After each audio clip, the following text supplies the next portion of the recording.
But I would note on page 19 of this, items 10, which refer to no surprises, and number 11, which says establishes necessary other forms at both political and operational levels that will help enhance and achieve the purpose of this agreement. We have danced around the issue so many times at this table as to how we might better coordinate our priorities and policies with other councils, and we never actually seem to bring it to an action point. And this is one, I think, minor step in that direction, but it seems to me that we need to have a more focused discussion with some resolution at some point as to what we actually think should happen in this regard, other than the fact that there's a specified quarterly meeting of the chief executives and the chairman and the mayors. Maybe if we feel a quarterly meeting of that sort is sufficient to produce a well-oiled governance machinery in Hawke's Bay, we leave it at that. But we've always seemed to come to the conclusion that it's not adequate, but we never get beyond that. So I'd like to see some discussion at some point that was aimed at a specific resolution to what items 10 and 11 actually mean. I suggest, Councillor Balfour, that you raise that with the Chair in his Chair's report. An item that he could take up at some future time. Any other questions? Any other speakers? Being none, I'll put Councillor Graham.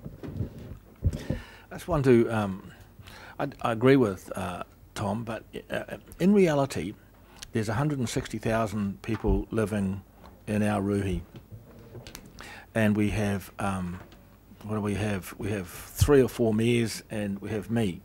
And I found those mayoral, and I think it's enough, the meetings where it's just the mayors and the chair really good, because we get to know each other. And I think that that is the key to going forward in such a small region, and that if we have good relationships, like for instance we just ring each other up and talk through the issues. And I think the way we dealt with the Waihi Dam settlement, Andrew and I did that together, was a really good example of that, where he dealt with the chief executive and I talked to the mayor of Wairoa on a more than weekly basis, talking through the issues. And I think that really this document, whilst it's quite a good document, everyone loves it, it is just 7 or 8 pages of saying we will be nice to each other and respect each other. That's basically what it is. And if we have that in our head, that we will, to the best of our ability, inform the other mayors of imminent issues and get that relationship, which I certainly hope I'm getting with Central Hawke's Bay Mayor and the Wairoa Mayor, and I've known Bill for a long time anyway, and the new Mayor of Napier, Hastings, who I expect to be the new Mayor of Hastings. I have a very strong relationship already, and it does, that is the level it has to happen.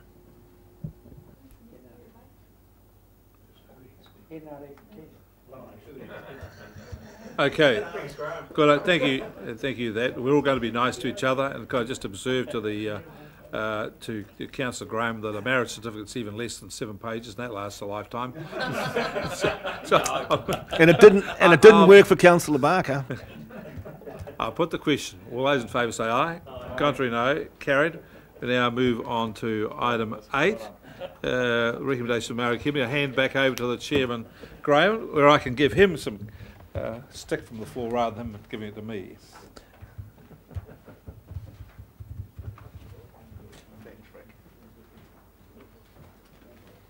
What is item 8?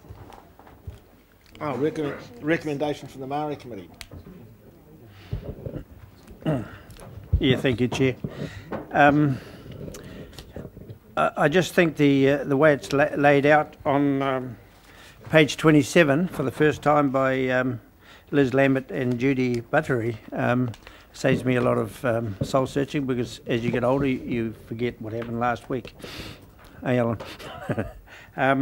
I'd just like to say that we have 3 dedicated councillors to come to the Maori Committee, and I'd just like to say that we don't take it as an insult if they're too busy, but it's also ironical that the two meetings we've had, Councillor Paul Bailey has attended, the only one that's attended the whole lot, so we thank him for being the proxy. But as I said, we realise there's a range of activities that the council laws have to attend, and it's no insult at all if they have to go to those other meetings.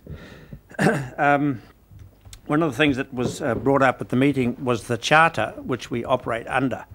Now, as the chairman was saying, there's a lot of backroom work has to be done quite often with the council business, and same with Māori business. About 6 or 7 years ago, the Tai Whenua of Whanganui-a-Roto, which is the Napier district, became defunct, and their duties were taken over by Mana Ahuriri. The Tai Whenua has, in the last year or so, become standing again, and there was expressions of interest for that Tai Whenua to have 3 delegates at the table for the Maori Committee. Now, Mana Ahuriri objected to that.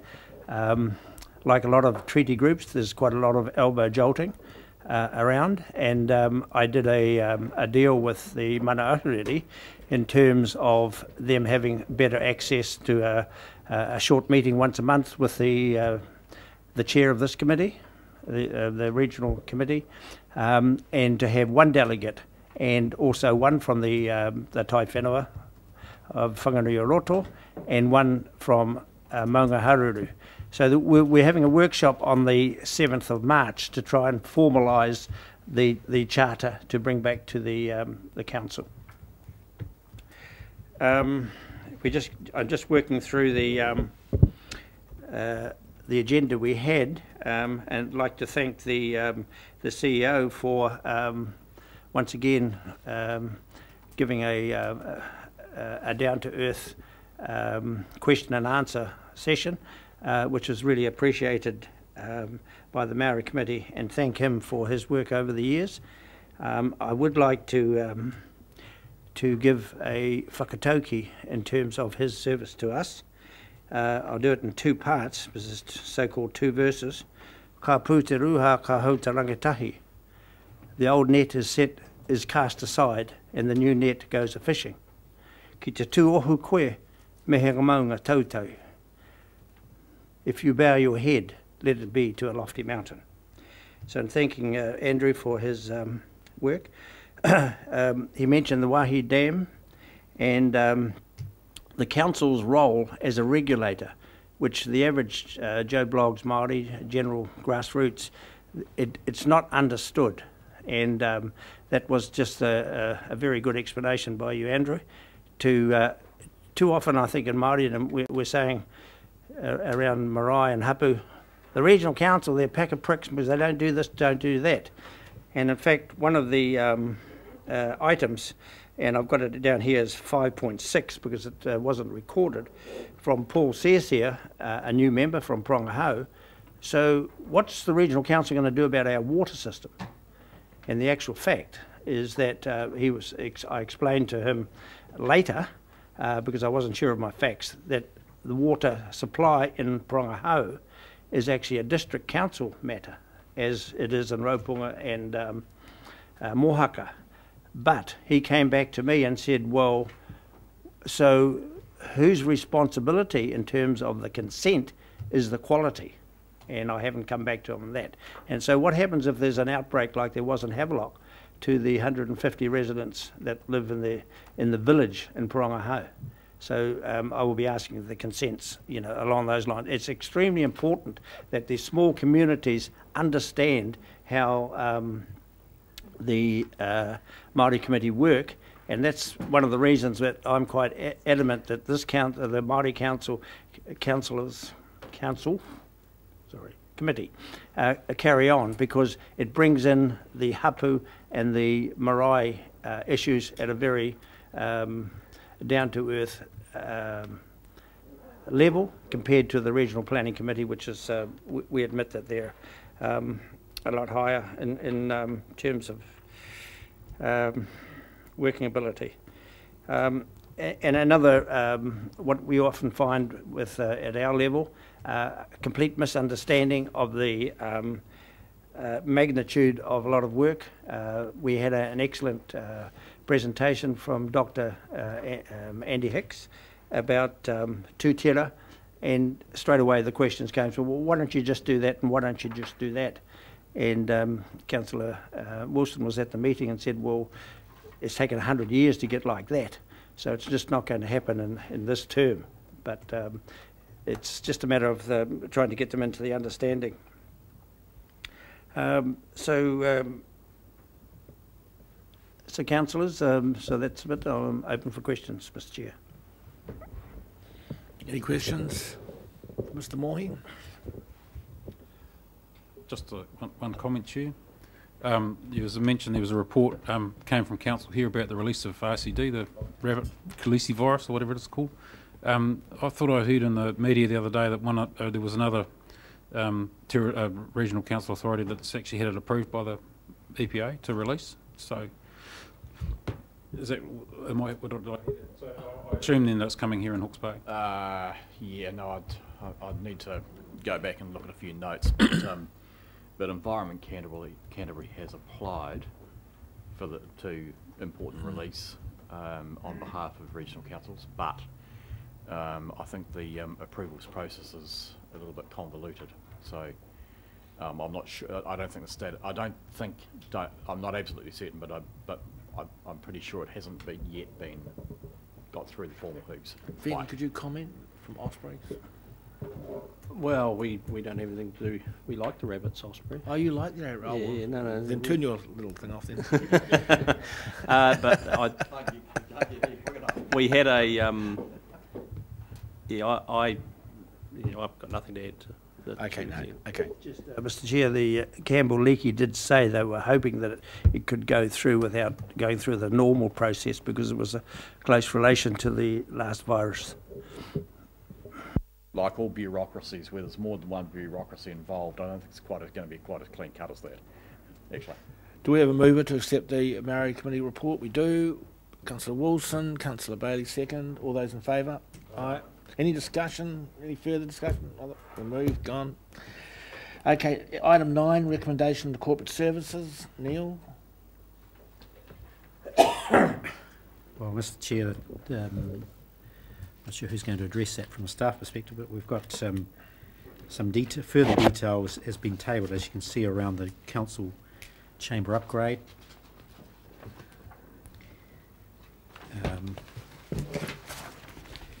The other addition is on page 30 at item 7, the Audit and Risk Committee work program is there, and you can see the activity proposed.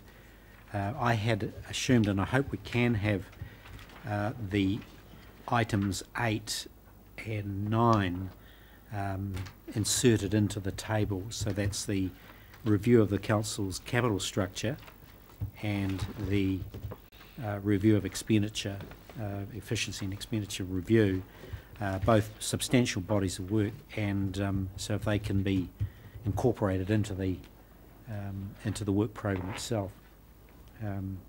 Mr.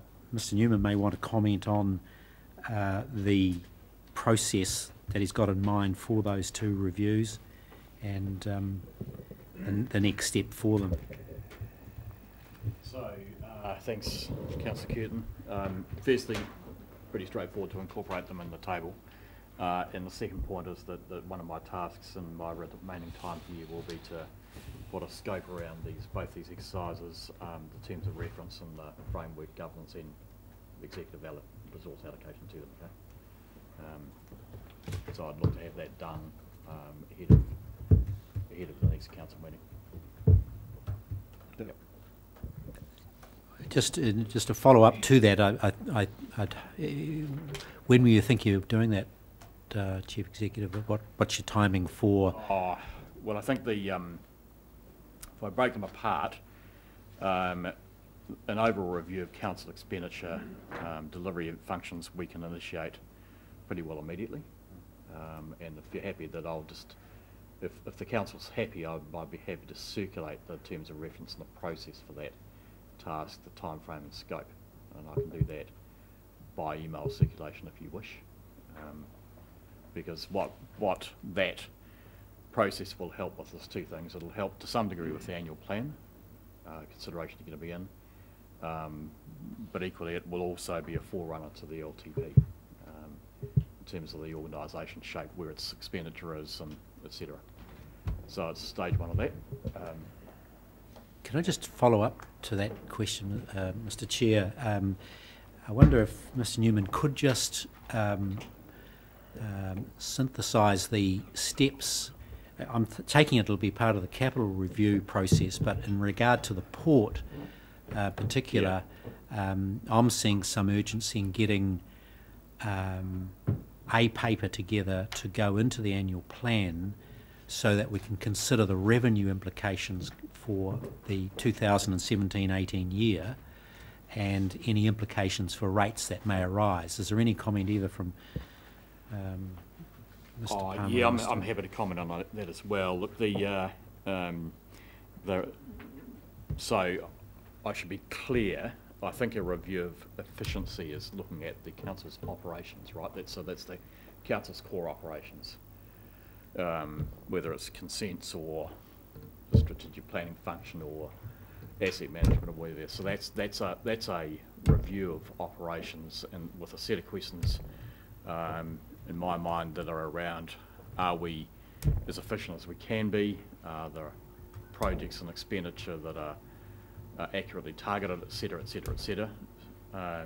So that's a discrete exercise, which in a broader context you'd ask the question as council's ultimately, when you're considering the annual plan and the LTP, are there some savings that we can make in certain areas, right? That's the purpose of that exercise, or it may be that in certain areas we're not adequately resourced, but we'll see where we sit with that. Now, we have got an independent person able to do that, and able to do that commencing at the end of this month. So that's that one. Turning to a capital review, essentially that is a case whereby we all know that there's some big lumpy CapEx expenditures coming down the pipeline for various of the council's fully owned assets.